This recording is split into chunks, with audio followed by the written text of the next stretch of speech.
Welcome my pupils. درسنا اليوم Unit 1 Lesson 4 Pupils Book page 12. The title of this lesson Our Daily Routine. Our Daily Routine يعني روتيننا اليومي. Our يعني ضميرنا. Our Daily Routine روتيننا اليومي. طبعا بعدنا نتكلم على عائلة وسام. Listen and read about Wissam's family routine. يقول اصغي واقرأ حول عائلة روتين عائلة وسام's family routine. طبعا هاي القطعة مهمة لأنه الصفحة اللي بعدها page 13 راح يكون عليها أسئلة على هاي القطعة، أسئلة وتجاوب عليها، وأيضا احنا نكون أسئلة حول هاي القطعة. إذن قطعة هي مهمة. عنوان الباسج القطعة My Family Routine، روتين العائلة مالتي. من دا يتكلم؟ طبعا وسام. My mom is a nurse and my dad works in an office. أمي ممرضة وأبي يعمل في المكتب. He is an IT programmer. هو مبرمج. He makes computer programs about buildings.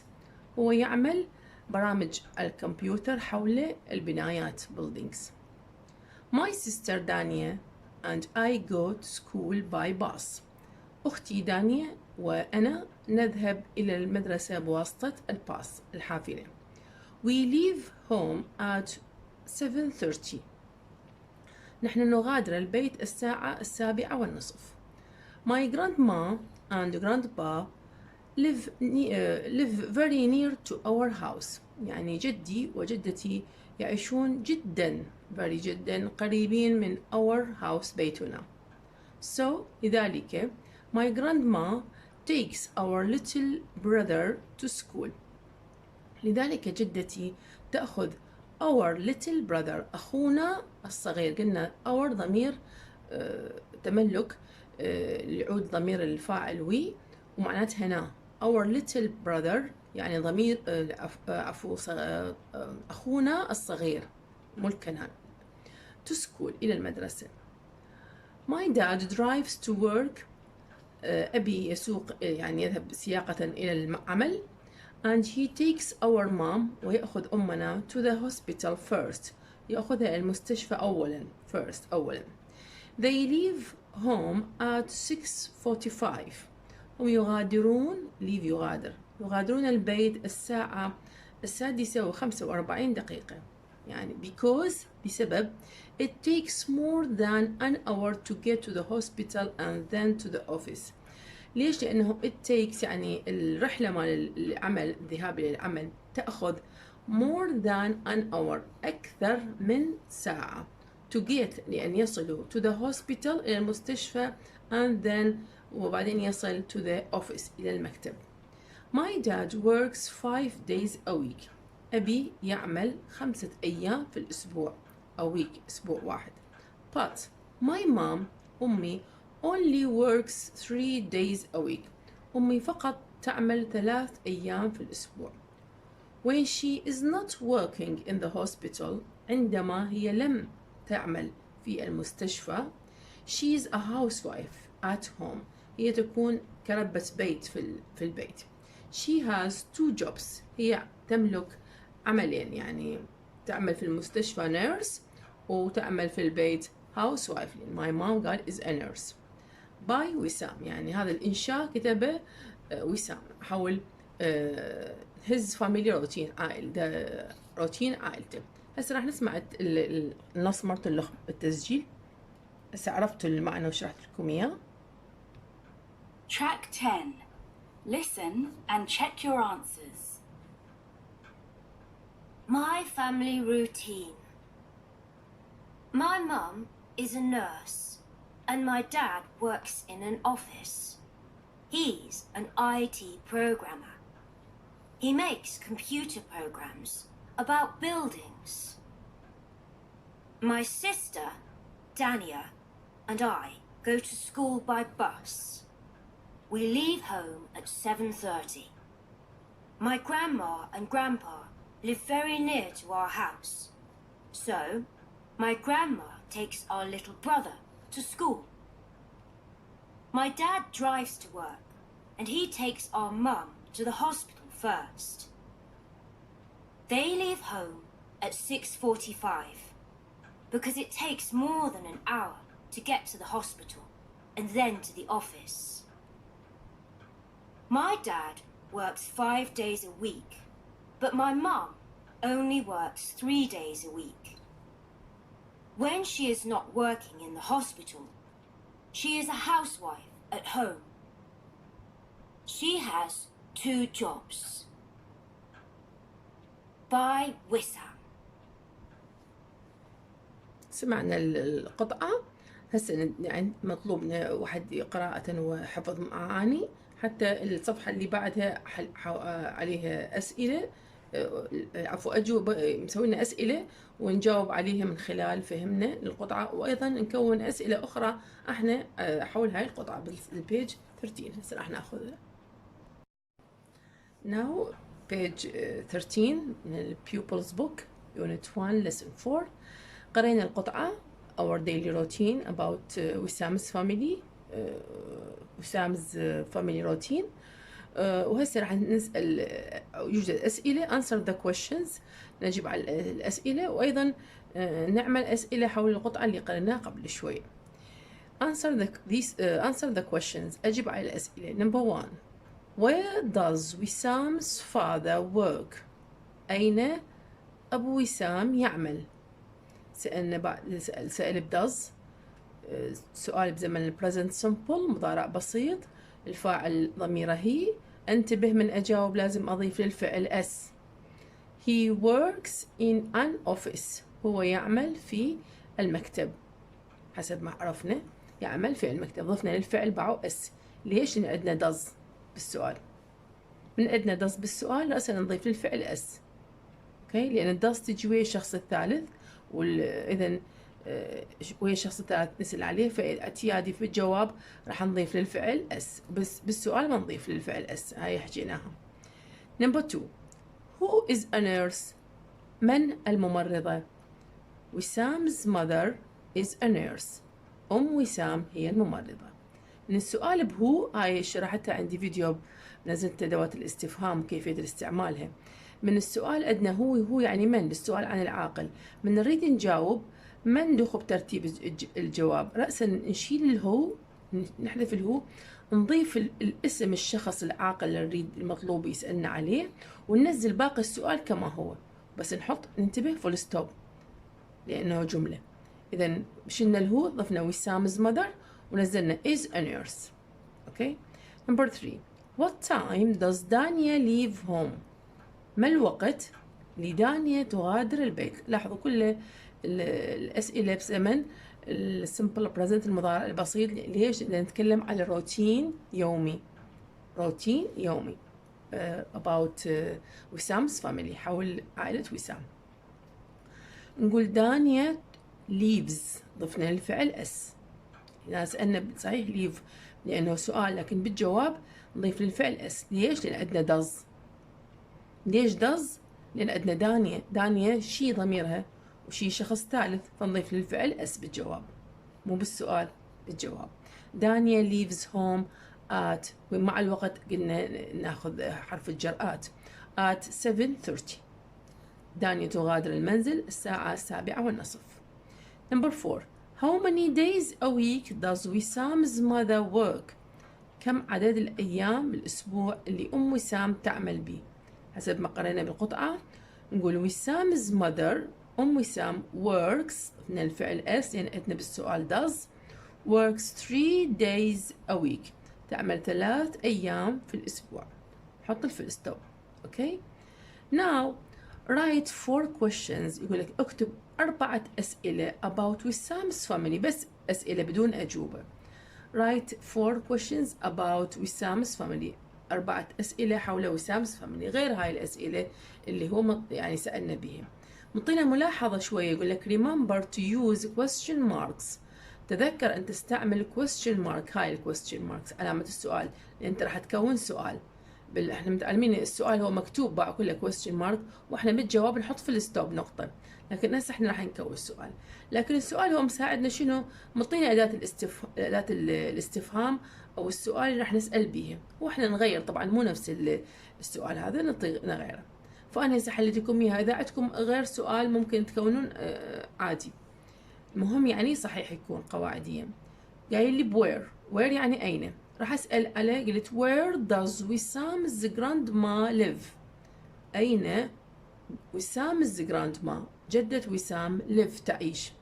احنا قلنا وسام's grandma or she lives near to the وسام's house، هي تعيش بالقرب من بيت وسام. سألت بداز يعني هو شي ثابت، live تعيش، بس سؤال بدون جواب. حاط لي هو، سألت who is an IT programmer، من هو المبرمج؟ طبعا من هو؟ وسام's father is an IT programmer. تمام. Number 3 what time، حاط لي هو what time، ما الوقت. سألت أني what time do وسام's father and mother leave home، ما الوقت اللي وسام's father and mother leave home، ما الوقت اللي أبو وسام وأم وسام يغادرون. باعوا سألت بدو ما سألت بداز. ليش؟ لأن الفاعل مالتي مو هي ولا شي، اثنين جمع they وسام's father and mother. أي متقصد أنا سويته حتى تعرفون مو بس does، يعني does إذا كان الفاعل شي أو هي أو it، لكن إذا كان الفاعل I you we they، إذا وسام's father and mother الفاعل يعني شنو؟ they جمع اثنيناتهم، إذا نسأل بدو. اثنيناتهم طبعا simple present، do و does أيضا do أيضا simple present. What time do وسام's father and mother leave home؟ حطينا question mark. طبعا نقول they leaves home at 6:45. Number 4 how many، حاط لي بس how many. راح أسأل على الناس، سألني على أيام اللي تعملها أم وسام، راح أسأل على أبو وسام. how many days a week does وسام's dad work؟ how many days a week، كم عدد الأيام. لاحظوا احنا قلنا كل أدوات الاستفهام ورا أداة الاستفهام نحط الفعل المساعد بقى where does أو who is what time وراها فعل مساعد. بس الهاو ماني هاي شرحتها بداية اليونت، بس الهاو ماني وراها يجي رأسا الاسم اللي نريد أخذناها بالقاعدة اللي تشيك. بس بالهاو ماني بعدها رأسا نحط الاسم اللي نريد نعرف عدده ايش قد، نريد الشيء المعدود. احنا نسأل على الدايز على الأيام، فرأسا نحطها وبعدين الفعل المساعد. إذا how many days a week، كم عدد أيام الأسبوع. وبعدين قلنا does وسام's dad work. أوكي. إذا هاي تمارين مهمة جدا، تدريب على الجواب للسؤال وكيفية تكوين السؤال، وأيضا تدريب على الإملاء. لأن عندنا work with a partner ask and answer the questions، يقول لك اعمل مع رفيقك العفو، اسأل وأجب the questions. يعني بعد ما بالصف الطلاب يقرون القطعة ويفهمون معناتها، وبعد ما يحلون نماذج من الأسئلة الأجوبة، وبعد ما يكونون نماذج أخرى من الأسئلة، فيكونون استوعبوا الدرس أكثر، وممكن يكونون أسئلة أخرى حول القطعة ممكن يعني. فهنا الطالب يسأل where does وسام's mother work، أين أم وسام تعمل. طبعا جاوبه she works in a hospital. تمام. وممكن نسوي أسئلة أخرى. هذه تدريبات بالصف بين الطلاب على شكل جروبات. Now open your activity book page 10 unit 1 lesson 4 exercise A. Choose the correct form of the verbs and complete the sentences. اختار، يقول لك ال correct form الشكل الصحيح of the verbs الأفعال and complete the sentences وأكمل الجمل. الأفعال نفسها، يعني الفعل مطيناه هو نفس المعنى، مثل leave leaves، بس مطيناه بالمصدر بالشخص الثالث، يعني أضيف له اس الشخص الثالث. اوكي. هنا نباوع هسه القطعه هسه راح نقراها نشوفها، تتكلم على روتين يومي لعائله. روتين يومي لعائله، ما دام يتكلم على روتين يومي لعائله اكيد راح نستخدم زمن البريزنت سمبل المضارع البسيط. نشوف الافعال نقراها ونعرف معناتها. leave leaves يغادر، work works يعمل، is are is للمفرد و are للجمع طبعا، get up gets up يستيقظ، open opens يفتح، drive drives يسوق، take takes يأخذ، have has يأخذ يتناول، walk walks يمشي، start starts يبدأ، go goes يذهب. الأولى هو حالها my father dash a waiter، مختار is، تمام، لأن المفرد دي يعرف بعائلته. my father is a waiter نادل and my mother a shop assistant بائع في محل. إذا نختار لها أيضا my mother مفرد فنختار لها is. أوكي، هذا تعريفي. العبارة اللي بعدها الفقرة my father dash home first at 7 o'clock، أبي البيت أولا الساعة 7 تماما. شو نختار له من الأفعال؟ يغادر، أبي الهوم شنو يغادر، فنختار له leave لو leaves تمام، لأنه ده هذا روتين يومي للعائلة، فليفز اختارينا home first at 7 o'clock because بسبب his restaurant المطعم مالته opens، هو حاط لي اياها مختار لي اياها opens، لانه هذا هم simple present، لانه المطعم له وقت ثابت يفتح به يوميا، فما دام شيء ثابت يومي روتين اذا present simple. opens اختارينا اسم الشخص الثالث. ليش باعوا؟ لان his restaurant يعني المطعم ضميره it، يعني مطعمه هو it at 8 o'clock الساعة 8 تماما. to serve a tea ليخدم أو يقدم التي شاي كوفي قهوة and breakfast والفطور. he dash to work هو إلى العمل، شلون يروح للعمل؟ he drives العفو، أخذنا مختارين drive يسوق drives أيضا يسوق، لكن بها اس الشخص الثالث لأن الفاعل مالتي he drives to work and it usually it يعني it تقصد بها الرحلة، المسار، الطريق اللي يروح به من البيت from the home to the restaurant إلى المطعم. it usually إنها عادة تأخذ نقول يعني an hour ساعة، فناخذ take لو takes. ليش؟ لأن أدي it الفاعل مالتي it. من هي الات؟ نقصد بها الرحلة، المسار من البيت إلى الريستورانت. it usually takes اختار حالتكم يا أني takes an hour ساعة من الزمن. طبعا هاي hour يعني مو ساعة مال إيد، hour نقصد بها ساعة من الزمن. an hour ساعة من الزمن because ليش يعني يأخذ منا وقت ساعة الطريق؟ because the roads الطرق are busy، الطرق تكون مزدحمة. أوكي، نجي على فقرة الأم. my mother dash in a big clothes shop in the center of town. أمي في محل ملابس big clothes shop محل ملابس in the center of town في سنتر المدينة، في وسط المدينة. إذا تعمل نختار، عندنا كلمة تعمل، عندنا work works نختار works تمام، لأنه الفاعل مالتي she my mother ضميرها she، والشي ياخذ اس الشخص الثالث لأنه دا نتكلم على روتين يومي عمل الأم. my mother works in a big clothes shop in the center of town. her shop المحل مالتها at 9:30 الساعة 9:30. إذا شنو يفتح؟ اختار open لو opens. she dash to work by bus هي إلى العمل بواسطة الحافلة. إذا تذهب، عندنا يذهب شنو؟ go و goes، شنو نختار؟ goes تمام، يعني عندي شي، هاي ضايف لها اي اس، اكو افعال نضيف لها اس، اكو افعال نضيف لها اس، هاي نعرفها من الخامس.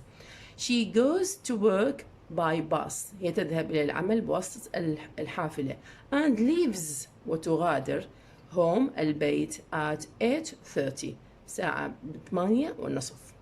نجي الفقرة الثالثة we dash breakfast together at 6:30 يعني نحن الفطار سوية together سوية الساعة 6:30. إذا الفطار شو يناسبها فعل وياها؟ نتناول، كلمة نتناول have، عندنا has و have، شو نختارينا؟ have. ليش؟ عندي فاعل وي، لو عندي شي وهي وإت كان اختاريت has، لكن عندي I وي، عندنا قلنا I وي يو ذي تاخذ have. هم العائلة بصورة عامة كلهم دي يتناولون الفطار، فوي نحن دي يتكلم الشخص على عائلته، فاختارنا we have breakfast together at 6:30. My brother and I يعني أنا المتكلم ده يحكي. My brother and I dash to school. أنا العفو أخي وأنا إلى المدرسة. شنو؟ Because it is very near to our house. المدرسة بسبب أنها very near جدا قريبة to our house إلى بيتنا. إذا من كلش قريبة ما راح يروحون درايفز سياقة. تمام. ولا مثلا باي باص الحافلة. إذا walk يمشون. كلمة عندنا walk وwalks. شو نختار؟ اختارينا walk. ليش مو walks؟ لأن دي يتكلم اثنين my brother and I.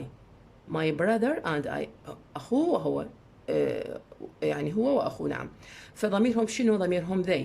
they ما ياخذ اس الشخص الثالث. تمام. فاختارينا walk اللي بدون اس. ننتبه لها. مو شفنا كله اس يعني واحد هذا ما يخلي. لا ننتبه. لأنه قال my brother and I ضمير they ما ياخذ اس الشخص الثالث فنختار walk. My brother and I walk نمشي to school إلى المدرسة because it is very near to our house. جدا قريبة إلى بيتنا. We leave بعد حمينا ما حط اس. We leave قال. بينما هنا الأم قال and leaves تغادر. أتكلم على الأم وحدها شخص ثالث شيء. هنا we بعد اختار leave. تمام. We leave home نحن نغادر البيت at 7:45.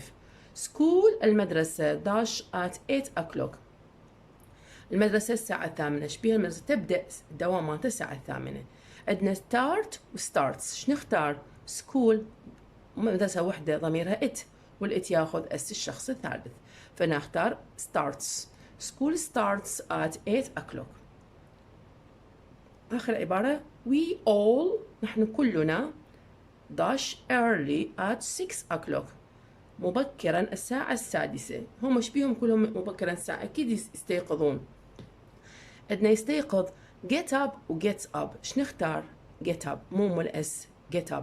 ليش؟ لأن عندي الفاعل قلنا أي العفو الفاعل وي والوي ما تاخذ اس الشخص الثالث. we all يعني كلنا نحن كلنا get up نستيقظ early مبكرا at 6 o'clock.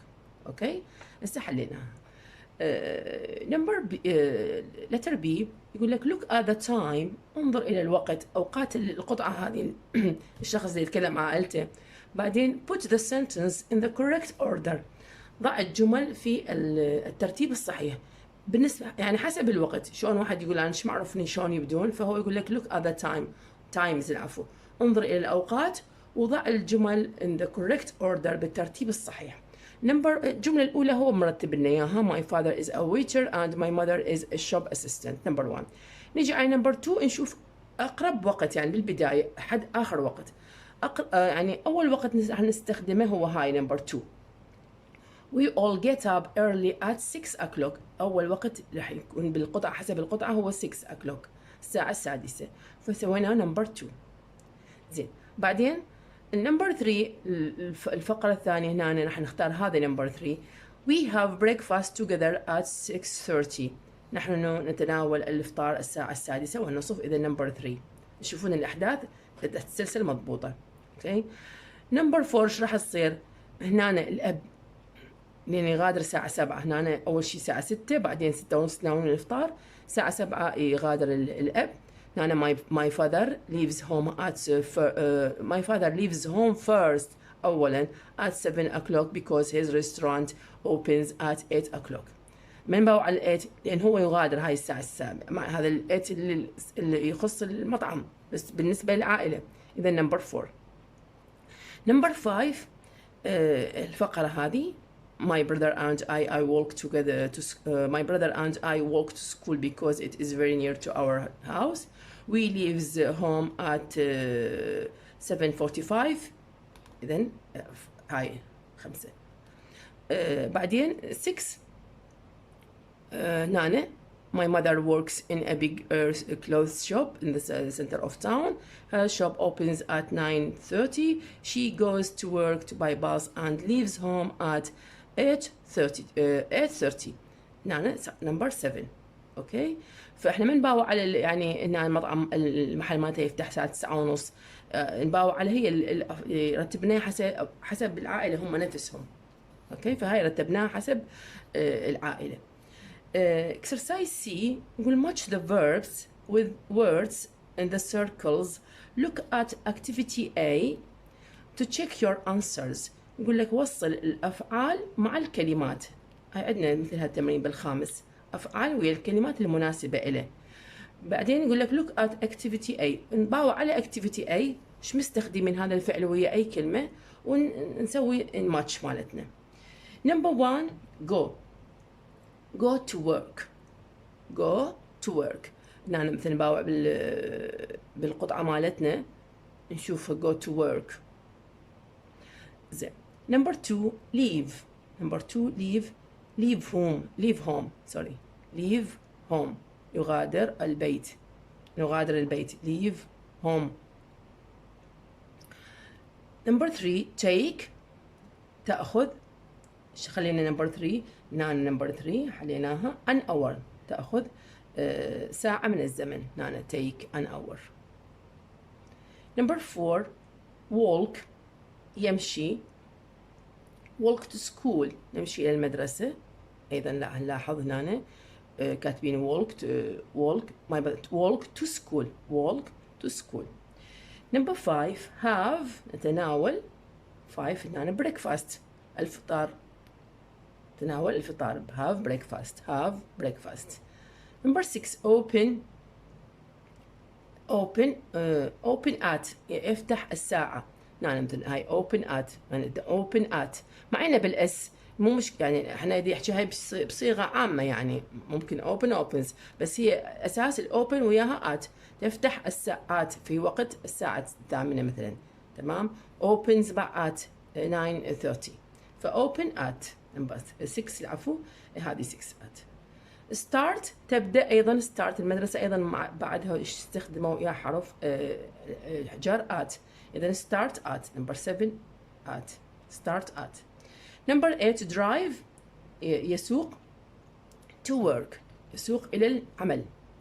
drive to work بعدها drive to work يسوق إلى العمل أو يذهب سياقة إلى العمل. okay.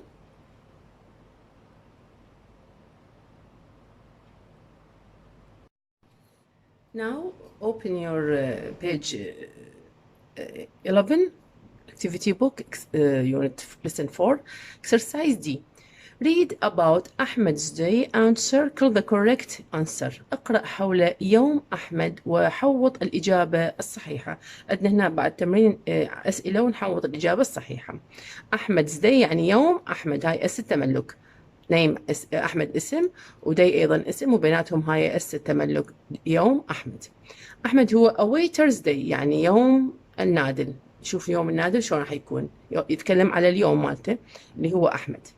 My name is Ahmed. I am a waiter and I work in a very busy restaurant in Baghdad. We are open for breakfast, lunch and dinner. We close at 9:30 in the evening. The restaurant is famous for its maklama, kuzi and biryani.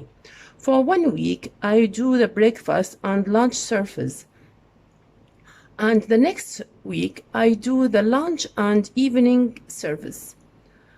I prefer to start early to be at home when my children get back from school. Waiters who do breakfast serves start at 6:30, but the cooks, the chefs, start at 6 o'clock. I wear a uniform to work, black trousers, a white shirt, a waistcoat, and a bow tie. I like my job because I meet lots of interesting people every day. I am a friendly, helpful person. One day I want to have my own restaurant. Okay. نشرحها. My name's أحمد. اسمي أحمد. I am a waiter. أنا نادل. And I work in a very busy restaurant in Baghdad. أنا أعمل في مطعم جدا مزدحم في بغداد. We are open for breakfast, lunch and dinner. نحن نفتح لأجل الفطور والغداء والعشاء. We close at 9:30. نحن نغلق in the evening. نحن نغلق الساعة 9:30 مساء. The restaurant is famous for its مخلمة كوزي and برياني. المطعم مشهور بالمخلمة والقوزي والبرياني. sorry. For 1 week لأسبوع واحد I do the breakfast and lunch service. لأسبوع واحد أنا أعمل الفطور والغداء، خدمة الفطور والغداء. And the next week والأسبوع اللي بعده I do the lunch and evening service. أنا أعمل الغداء والعشاء، خدمة الغداء والعشاء. يعني أسبوع يعمل صبح يخدم للفطار والغداء، وأسبوع اللي بعده يخدم للعشاء عفوا الغداء والعشاء، وهكذا بالتناوب. I prefer to start early. أنا أفضل أن أبدأ مبكرا.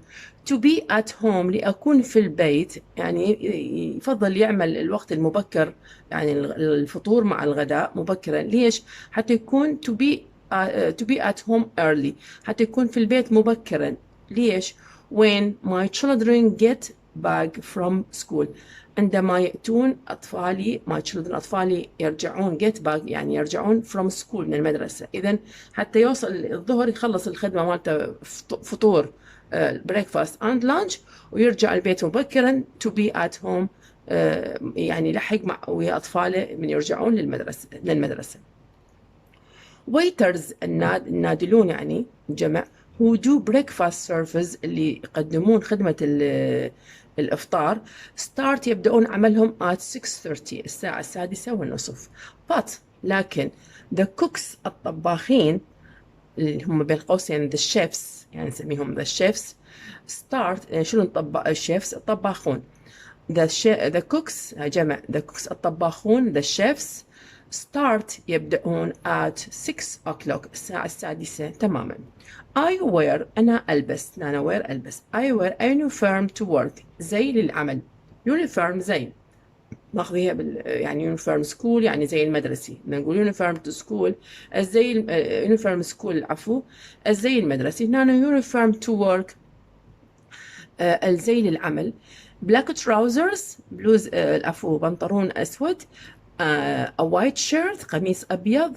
a waistcoat الصدرية يعني هاي اللي يلبسوها على مقدمة الجسم يعني على خاصرهم يشدوها waistcoat صدرية. and a bow tie يعني ربط العنق اللي على شكل فيونكة، هاي اللي يلبسوها على شكل وردة فيونكة على شكل فراشة هيجي يعني. اوكي عرفتوها؟ a bow tie على شكل اللي نسويها فيونكة أو تشبه الفراشة كأنما a bow tie. هاي يلبسوا زي مالتهم. I like my job أنا أحب عملي because بسبب I meet أنا أقابل lots of interesting people every day. أقابل يعني عدد كبير من الناس الممتعين يوميا. I am friendly يعني صديق يعني محبوب أو يكون ودود مع الناس. helpful person شخص مساعد وودود. one day في يوم ما I want أنا أريد to have أن أملك my own restaurant مطعمي الخاص. okay. نجي على الأسئلة. number 1 what time does the breakfast service start؟ ما الوقت اللي الفطور خدمة الفطور breakfast service خدمة الفطور تبدأ؟ خدمة الفطور تبدأ حسب القطعة الساعة. هنا قلنا breakfast service start at 6:30 حطلنا 6 و 6:30 فحوطنا 6:30 لأنه هو قال لي circle the correct answer حوط الإجابة الصحيحة. number 2 what is another word for a cook in a restaurant؟ ما هي another word كلمة أخرى for a cook للطبخ in a restaurant أو للطباخين بالمطعم. عندنا ويتر احنا هذا تخص بالمطاعم والطبخ ويت.